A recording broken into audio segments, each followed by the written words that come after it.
تعادل.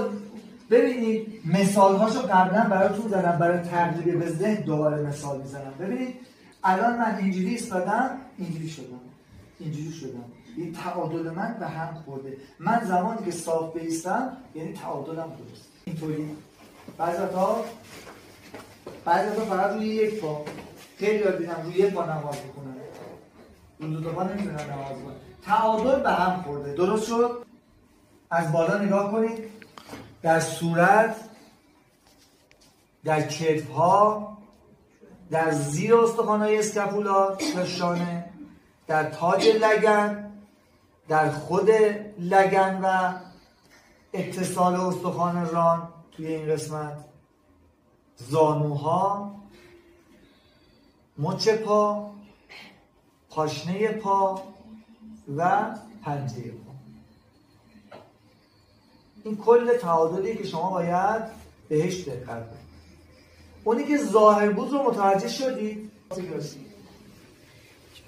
چی می‌بینید اینجا؟ برآمدگی کاری نده. برآمدگی این انحراف انگار پشت سر اون وسط از ستون فقرات خورده بینسن. خب اینجا چی می‌بینید؟ اینجا برآمدگی قوس، یعنی اون خب اینجا که دوتاش با هم یکیه. نه چی نه خب یه ذره برید اونورتر. ببین الان اگه نگاه می‌کنید قوسی که در اینجا هست از قوس اینجا کمتره. اینجا یه ذره ساخت‌تر. نگاه کنید. بیا پایین، بیا پایین، بیا پایین، بیا پایین. اینجا رو ببین. شما هم بیاد نگاه بکنید. شما هم نگاه کنید.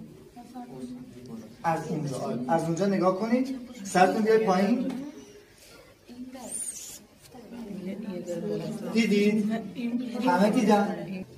خب حالا ببینید حاجی اینجا درد داری؟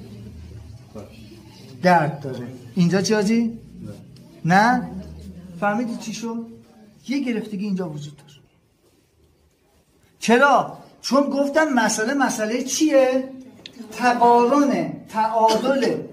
عضله اینوریش من با عضله اینوریش فرق میکنه. یه اندازه است دیگه. چرا باید اینور از اونور بلندتر باشه؟ پس یه ایرادی یا اینوری یا اونوری. من دو تاشو چک کردم فهمیدم اینجا گرفتگی داره.